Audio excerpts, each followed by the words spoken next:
ਸਤਿ ਸ਼੍ਰੀ ਅਕਾਲ ਜੀ। All time learner ਉੱਪਰ ਤੁਹਾਡਾ ਸਵਾਗਤ ਹੈ ਜੀ। MCQ ਟੈਸਟ ਸੀਰੀਜ਼ ਦਾ ਅੱਜ 10ਵਾਂ ਟੈਸਟ ਹੈ। ਇਸ ਤੋਂ ਪਹਿਲਾਂ ਅਸੀਂ ਵੱਖ-ਵੱਖ ਟੌਪਿਕ ਦੇ ਬਾਰੇ ਲੈਕਚਰ ਵੀਡੀਓ ਤੇ ਟੈਸਟ ਸਾਡੇ ਚੈਨਲ ਉੱਪਰ ਅਪਲੋਡ ਕਰ ਚੁੱਕੇ ਹਾਂ। ਉਮੀਦ ਹੈ ਕਿ ਤੁਸੀਂ ਦੇਖ ਲਏ ਹੋਣਗੇ। ਜੇ ਅਜੇ ਨਹੀਂ ਦੇਖੇ ਉਹਨਾਂ ਦਾ ਲਿੰਕ ਹੇਠਾਂ ਡਿਸਕ੍ਰਿਪਸ਼ਨ ਦੇ ਵਿੱਚ ਦਿੱਤਾ ਹੋਇਆ, ਉੱਥੋਂ ਤੁਸੀਂ ਕਲਿੱਕ ਕਰਕੇ ਉਹ ਲੈਕਚਰ ਸੁਣ ਸਕਦੇ ਹੋ ਜੀ। ਅੱਜ ਦੇ ਟੈਸਟ ਨੂੰ ਆਖਰ ਤੱਕ ਜ਼ਰੂਰ ਦੇਖਣਾ ਤੇ ਆਖਰ ਤੇ ਤੁਹਾਡੇ ਜਿੰਨੇ ਮਾਰਕਸ ਬਣੇ ਉਹ ਵੀ ਕਮੈਂਟ ਬਾਕਸ ਦੇ ਵਿੱਚ ਜ਼ਰੂਰ ਦੱਸਣਾ ਜੀ। ਸ਼ੁਰੂ ਕਰਦੇ ਹਾਂ ਜੀ ਅੱਜ ਦਾ ਟੈਸਟ। ਸਭ ਤੋਂ ਪਹਿਲਾ ਕੁਐਸਚਨ ਹੈ ਜੀ ਸਾਡੇ ਕੋਲੇ, ਬੰਦ ਤਾਕੀਆਂ ਕਿਸ ਦੀ ਲਿਖੀ ਹੋਈ ਰਚਨਾ ਹੈ? ਬੰਦ ਤਾਕੀਆਂ ਕਹਾਣੀ ਹੈ ਜਿਹੜੀ ਕਿਸ ਦੀ ਲਿਖੀ ਹੋਈ ਰਚਨਾ ਹੈ? ਸਾਡੇ ਕੋਲੇ ਆਪਸ਼ਨ ਹੈ ਜੀ, ਪਹਿਲਾ ਨਾਨਕ ਸਿੰਘ, ਦੂਸਰਾ ਜਸਵੰਤ ਸਿੰਘ ਕੰਵਲ, ਤੀਸਰਾ ਨਵਤੇਜ ਸਿੰਘ, ਚੌਥਾ ਕੁਲਵੰਤ ਸਿੰਘ ਬਿਰਕ। ਇਹਦਾ ਸਹੀ ਉੱਤਰ ਹੈ ਜੀ ਡੀ ਆਪਸ਼ਨ, ਕੁਲਵੰਤ ਸਿੰਘ ਬਿਰਕ ਜੀ ਦੀ ਲਿਖੀ ਹੋਈ ਹੈ ਜੀ ਬੰਦ ਤਾਕੀਆਂ। ਅੱਗੇ ਹੈ ਜੀ ਸਾਡੇ ਕੋਲੇ ਦੂਜਾ ਕੁਐਸਚਨ, ਪਟਿਆਲੇ ਦੀ ਸਵਾਰੀ ਕੁਲਵੰਤ ਸਿੰਘ ਬਿਰਕ ਦੇ ਕਿਹੜੇ ਕਹਾਣੀ ਸੰਗ੍ਰਹਿ ਦੇ ਵਿੱਚੋਂ ਲਈ ਗਈ ਹੈ? ਸਾਡੇ ਕੋਲੇ ਆਪਸ਼ਨ ਹੈ ਜੀ, ਪਹਿਲਾ ਦੁੱਧ ਦਾ ਛੱਪੜ, ਦੂਸਰਾ ਸ਼ਾਹ ਵੇਲਾ, ਤੀਸਰਾ ਧਰਤੀ ਤੇ ਆਕਾਸ਼, ਚੌਥਾ ਤੂੜੀ ਦੀ ਪੰਡ। ਇਹ ਜਿਹੜੇ ਚਾਰੇ ਆਪਸ਼ਨ ਨੇ, ਚਾਰੇ ਆਪਸ਼ਨ ਹੀ ਕੁਲਵੰਤ ਸਿੰਘ ਬਿਰਕ ਦੇ ਲਿਖੇ ਹੋਏ ਕਹਾਣੀ ਸੰਗ੍ਰਹਿ ਨੇ।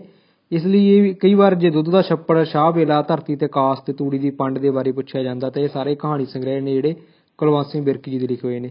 ਤੇ ਪਟਿਆਲੇ ਦੀ ਸਵਾਰੀ ਜਿਹੜੀ ਕਹਾਣੀ ਹੈਗੀ ਉਹ ਦੁੱਧ ਦਾ ਛੱਪੜ ਇਹ ਆਪਸ਼ਨ ਦੇ ਵਿੱਚੋਂ ਲਈ ਗਈ। ਇਹਦਾ ਸਹੀ ਉੱਤਰ ਹੈ ਜੀ ਦੁੱਧ ਦਾ ਛੱਪੜ ਇਹ ਆਪਸ਼ਨ। ਅੱਗੇ ਹੀ ਸਾਡੇ ਕੋਲੇ ਤੀਜਾ ਕੁਐਸਚਨ, ਅਜੀਤ ਕੌਰ ਦਾ ਪਹਿਲਾ ਕਹਾਣੀ ਸੰਗ੍ਰਹਿ ਕਿਹੜਾ ਹੈ? ਸਾਡੇ ਕੋਲੇ ਆਪਸ਼ਨ ਹੈ ਜੀ, ਫਾਲਤੂ ਔਰਤ, ਦੂਸਰਾ ਨਵੰਬਰ 84, ਆਪਣੇ ਆਪਣੇ ਜੰਗਲ ਤੇ ਗੁਲਬਾਨੋ। ਜਿਹੜਾ ਪਿਛਲਾ ਟੈਸਟ ਸੀ ਉਹਦੇ ਵਿੱਚ ਪੁੱਛਿਆ ਗਿਆ ਸੀ ਕਿ ਅਜੀਤ ਕੌਰ ਦੀ ਪਹਿਲੀ ਕਹਾਣੀ ਕਿਹੜੀ ਹੈ। ਅੱਜ ਜਿਹੜਾ ਕੁਐਸਚਨ ਹੈ ਉਹ ਪਹਿਲਾ ਕਹਾਣੀ ਸੰਗ੍ਰਹਿ। ਇਸ ਦੇ ਬਾਰੇ ਬਹੁਤ ਸਾਰੇ ਦੋਸਤਾਂ ਨੂੰ ਡਾਊਟ ਸੀ, ਉਹਨਾਂ ਨੇ ਕਮੈਂਟ ਬਾਕਸ ਦੇ ਵਿੱਚ ਪੁੱਛਿਆ ਵੀ ਸੀ ਕਿ ਇਸ ਦੇ ਬਾਰੇ ਕਲੀਅਰ ਕਰੋ ਜੀ। ਜਿਹੜਾ ਅੱਜ ਦਾ ਕੁਐਸਚਨ ਹੈ ਜੀ ਪਹਿਲਾ ਕਹਾਣੀ ਸੰਗ੍ਰਹਿ, ਇਹਦਾ ਸਹੀ ਉੱਤਰ ਹੈ ਜੀ ਜਿਹੜਾ ਗੁਲਬਾਨੋ। ਗੁਲਬਾਨੋ ਉਹਨਾਂ ਦਾ ਪਹਿਲਾ ਕਹਾਣੀ ਸੰਗ੍ਰਹਿ ਹੈ ਤੇ ਇੱਕ ਮੁਲਾਕਾਤ ਜਿਹੜੀ ਪਿਛਲੇ ਟੈਸਟ ਦੇ ਵਿੱਚ ਪੜ੍ਹਿਆ ਸੀ ਅਸੀਂ, ਉਹਨਾਂ ਦੀ ਪਹਿਲੀ ਕਹਾਣੀ ਸੀ।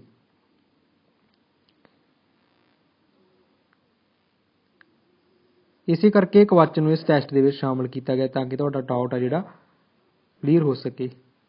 ਅੱਗੇ ਹੈ ਜੀ ਚੌਥਾ ਕੁਐਸਚਨ ਸਾਡੇ ਕੋਲੇ, ਗੁਫਾ ਵਿਚਲੀ ਉਡਾਨ ਕਿਸ ਦੀ ਸਵੈ ਜੀਵਨੀ ਹੈ?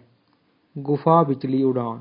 ਸਾਡੇ ਕੋਲੇ ਆਪਸ਼ਨ ਹੈ ਜੀ, ਕੁਲਵੰਤ ਸਿੰਘ ਬਿਰਕ ਜੀ, ਸਰਵਣ ਸਿੰਘ, ਵਰਿਆਮ ਸੰਧੂ, ਪ੍ਰੀਤਮ ਸਿੰਘ ਸਫੀਰ। ਇਸਦਾ ਸਹੀ ਉੱਤਰ ਹੈ ਜੀ ਸੀ ਆਪਸ਼ਨ, ਵਰਿਆਮ ਸੰਧੂ ਜੀ ਦੀ ਸਵੈ ਜੀਵਨੀ ਹੈ ਜੀ ਗੁਫਾ ਵਿਚਲੀ ਉਡਾਨ।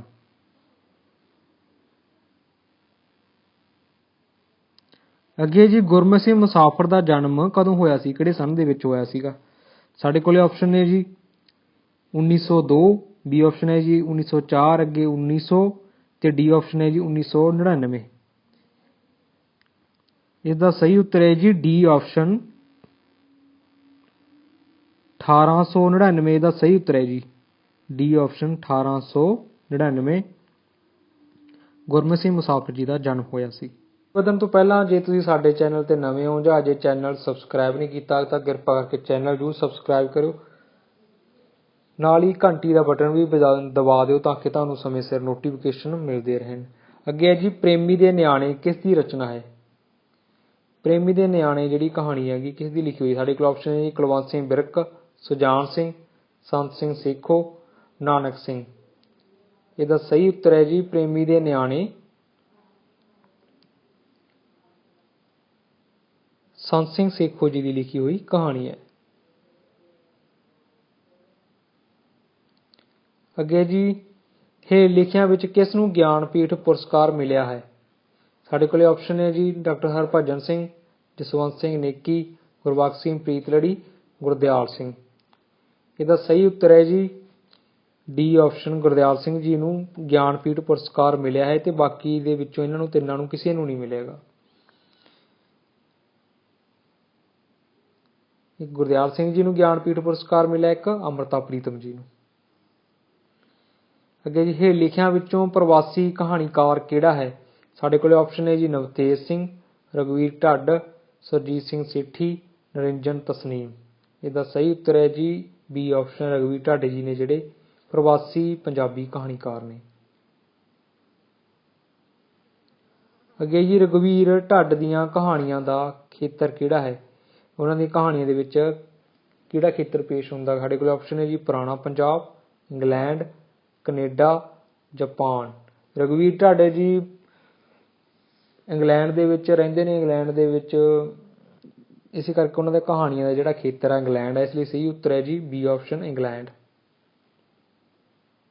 ਇੰਗਲੈਂਡ ਦਾ ਜਨ ਜੀਵਨ ਉਹਨਾਂ ਦੀਆਂ ਕਹਾਣੀਆਂ ਦੇ ਵਿੱਚ ਦੇਖਣ ਨੂੰ ਮਿਲਦਾ। ਅੱਗੇ ਜੀ ਬਰਿਆਮ ਸੰਧੂ ਦਾ ਜਨਮ ਕਦੋਂ ਹੋਇਆ ਸੀ? ਸਾਡੇ ਕੋਲ ਆਪਸ਼ਨ ਹੈ ਜੀ 10 ਸਤੰਬਰ 1945, 11 ਦਸੰਬਰ 1940, 10 ਸਤੰਬਰ 1950, 12 ਅਗਸਤ 1950। ਇਹਦਾ ਸਹੀ ਉੱਤਰ ਜੀ ਬਰਿਆਮ ਸੰਧੂ ਜੀ ਦਾ ਜਿਹੜਾ ਜਨਮ ਹੈਗਾ 10 ਸਤੰਬਰ 1945 ਨੂੰ ਹੋਇਆ ਸੀ। ਅੱਗੇ ਜੀ ਭੱਜੀਆਂ ਬਾਹਾਂ ਕਹਾਣੀ ਸੰਗ੍ਰਹਿ ਦਾ ਕਰਤਾ ਹੈ। ਆਪਸ਼ਨ ਹੈ ਜੀ ਨਾਨਕ ਸਿੰਘ, ਕਰਤਾਰ ਸਿੰਘ ਦੁੱਗਲ, ਪ੍ਰੀਤਮ ਸਿੰਘ ਸਫੀਰ, ਬਰਿਆਮ ਸੰਧੂ। ਇਹਦਾ ਸਹੀ ਉੱਤਰ ਹੈ ਜੀ ਭੱਜੀਆਂ ਬਾਹਾਂ ਜਿਹੜੀ ਕਹਾਣੀ ਸੰਗ੍ਰਹਿ ਹੈਗਾ, ਬਹੁਤ ਪ੍ਰਸਿੱਧ ਕਹਾਣੀ ਸੰਗ੍ਰਹਿ ਹੈ ਜਿਹੜਾ ਕਿ ਬਰਿਆਮ ਸੰਧੂ ਜੀ ਦਾ ਲਿਖਿਆ ਹੋਇਆ ਹੈਗਾ।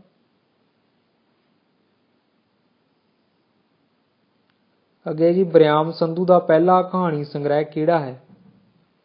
ਸਾਡੇ ਕੋਲ ਆਪਸ਼ਨ ਹੈ ਜੀ ਭੱਜੀਆਂ ਬਾਹਾਂ, ਚੂਥੀ ਕੂਟ, ਲੋਹੇ ਦੇ ਹੱਥ, ਤਿਲ ਫੁੱਲ।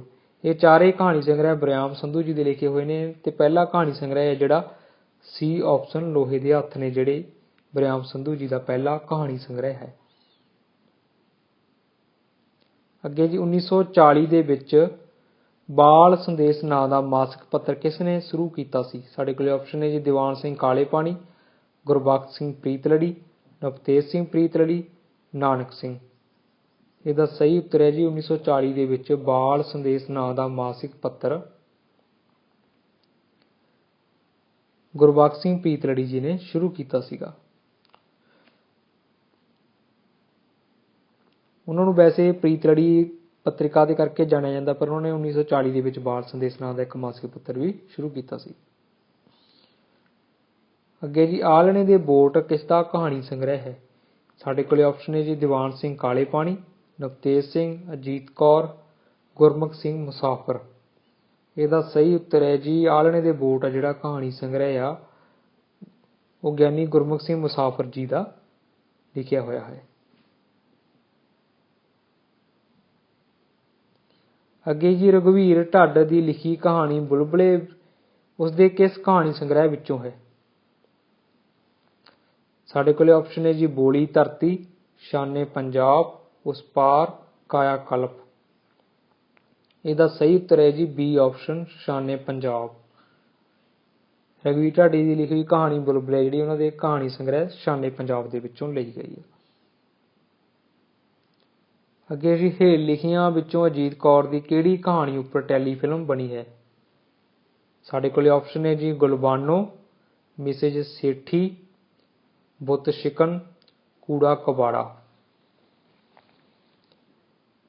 ਇਹਦਾ ਸਹੀ ਉੱਤਰ ਹੈ ਜੀ ਅਜੀਤ ਕੌਰ ਜੀ ਦੀ ਲਿਖੀ ਹੋਈ ਕਹਾਣੀ ਗੁਲਬਾਨੋ ਦੇ ਉੱਪਰ, ਜਿਹੜੀ ਕਿ ਉਹਨਾਂ ਦਾ ਪਹਿਲਾ ਕਹਾਣੀ ਸੰਗ੍ਰਹਿ ਸੀ, ਉਸ ਦੇ ਵਿੱਚ ਸ਼ਾਮਲ ਸੀ ਜਿਹੜੀ ਕਹਾਣੀ ਗੁਲਬਾਨੋ, ਉਸਦੇ ਉੱਪਰ ਟੈਲੀਫਿਲਮ ਬਣੀ ਹੈ। ਇਸ ਤੋਂ ਬਿਨਾਂ ਦੋ ਕਹਾਣੀਆਂ ਉੱਪਰ ਹੋਰ ਅਜੀਤ ਕੌਰ ਦੀਆਂ ਲਿਖੀਆਂ ਉੱਪਰ ਟੈਲੀਫਿਲਮ ਬਣੀ ਹੈ, ਜਿਨ੍ਹਾਂ ਦੇ ਵਿੱਚੋਂ ਇੱਕ ਹੈ ਜੀ ਮਾਮੀ,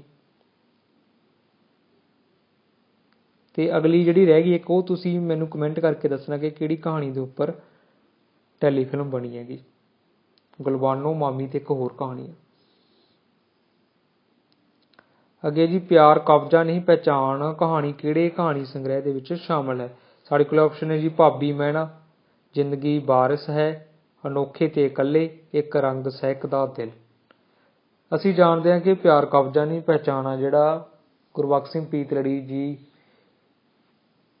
ਦਾ ਦਿੱਤਾ ਹੋਇਆ ਕਥਨ ਆ, ਜਿਹੜਾ ਕਿ ਉਹਨਾਂ ਦਾ ਬਹੁਤ ਮਸ਼ਹੂਰ ਕਥਨ ਆ, ਤੇ ਇਸਦੀ ਕਹਾਣੀ ਵੀ ਇਸੇ ਸਿਰਲੇਖ ਹੇਠ ਛਪੀ ਹੋਈ ਹੈ, ਜਿਹੜੀ ਕਿ ਉਹਨਾਂ ਦੇ ਕਹਾਣੀ ਸੰਗ੍ਰਹਿ ਅਨੋਖੇ ਤੇ ਇਕੱਲੇ ਕਹਾਣੀ ਸੰਗ੍ਰਹਿ ਦੇ ਵਿੱਚ ਸ਼ਾਮਲ ਆ ਗਈ। ਇਹਦਾ ਸਹੀ ਉੱਤਰ ਹੈ ਸੀ ਆਪਸ਼ਨ ਅਨੋਖੇ ਤੇ ਇਕੱਲੇ। ਅੱਗੇ ਜੀ ਨਾਨਕ ਸਿੰਘ ਦਾ ਪਵਿੱਤਰ ਪਾਪੀ ਹੈ ਇਤਿਹਾਸਕ ਨਾਵਲ, ਧਾਰਮਿਕ, ਮਨੋਵਿਗਿਆਨਿਕ, ਸਮਾਜਿਕ। ਇਹਦਾ ਸਹੀ ਉੱਤਰ ਹੈ ਜੀ ਨਾਨਕ ਸਿੰਘ ਦਾ ਨਾਵਲ ਜਿਹੜਾ ਪਵਿੱਤਰ ਪਾਪੀ ਇੱਕ ਸਮਾਜਿਕ ਨਾਵਲ। ਅੱਗੇ ਜੀ ਰਿਸ਼ਤਿਆਂ ਤੇ ਆਧਾਰਿਤ ਕਹਾਣੀ ਭੂਆ ਕਿਸ ਦੀ ਰਚਨਾ ਹੈ? ਸਾਡੇ ਕੋਲ ਆਪਸ਼ਨ ਹੈ ਜੀ ਨਾਨਕ ਸਿੰਘ, ਦੂਸਰਾ ਸੰਤੋਖ ਸਿੰਘ ਧੀਰ, ਤੀਸਰਾ ਜੀ ਅਜੀਤ ਕੌਰ, ਚੌਥਾ ਨਵਤੇਜ ਸਿੰਘ। ਜਿਹੜੀ ਰਿਸ਼ਤਿਆਂ ਤੇ ਆਧਾਰਿਤ ਕਹਾਣੀ ਹੈ ਜਿਹੜੀ ਭੂਆ ਇਹ ਨਾਨਕ ਸਿੰਘ ਜੀ ਦੀ ਲਿਖੀ ਹੋਈ ਹੈ। ਇਹ ਆਪਸ਼ਨ ਨਾਨਕ ਸਿੰਘ। ਅੱਗੇ ਜੀ ਸੁਰਜੀਤ ਪਾਤਰ ਦੇ ਕਿਹੜੇ ਕਾਵਿ ਸੰਗ੍ਰਹਿ ਨੂੰ ਸਰਸਵਤੀ ਪੁਰਸਕਾਰ ਪ੍ਰਾਪਤ ਹੋਇਆਗਾ? ਸਾਡੇ ਕੋਲ ਆਪਸ਼ਨ ਹੈ ਜੀ ਪਤਝੜ ਦੀ ਪੰਜੇਬ, ਦੂਸਰਾ ਜੀ ਸੁਰਜਮੀਨ, ਤੀਸਰਾ ਜੀ ਲਫ਼ਜ਼ਾਂ ਦੀ ਦਰਗਾਹ, ਚੌਥਾ ਹਨੇਰੇ ਵਿੱਚ ਸੁਲਗਦੀ ਵਰਣਮਾਲਾ। ਇਹਦਾ ਸਹੀ ਉੱਤਰ ਹੈ ਜੀ ਸੁਰਜੀਤ ਪਾਤਰ ਜੀ ਦੇ ਲਫ਼ਜ਼ਾਂ ਦੀ ਦਰਗਾਹ ਨੂੰ ਸਰਸਵਤੀ ਪੁਰਸਕਾਰ ਪ੍ਰਾਪਤ ਹੋਇਆ ਹੈ। ਸੋ ਇਹ ਸੀ ਅੱਜ ਦਾ ਟੈਸਟ। ਅੱਜ ਦੇ ਟੈਸਟ 'ਚ ਤੁਹਾਡੇ ਕਿੰਨੇ ਮਾਰਕਸ ਬਣੇ ਨੇ ਕਮੈਂਟ ਕਰਕੇ ਜ਼ਰੂਰ ਦੱਸਿਓ। ਤੇ ਜਾਣਕਾਰੀ ਚੰਗੀ ਲੱਗੀ ਹੋਵੇ ਲਾਈਕ ਤੇ ਕਮੈਂਟ ਕਰਨਾ ਨਾ ਭੁੱਲਣਾ ਤੇ ਚੈਨਲ ਨੂੰ ਸਬਸਕ੍ਰਾਈਬ ਵੀ ਕਰਨਾ ਜੀ। ਸ਼ੁਕਰੀਆ ਜੀ।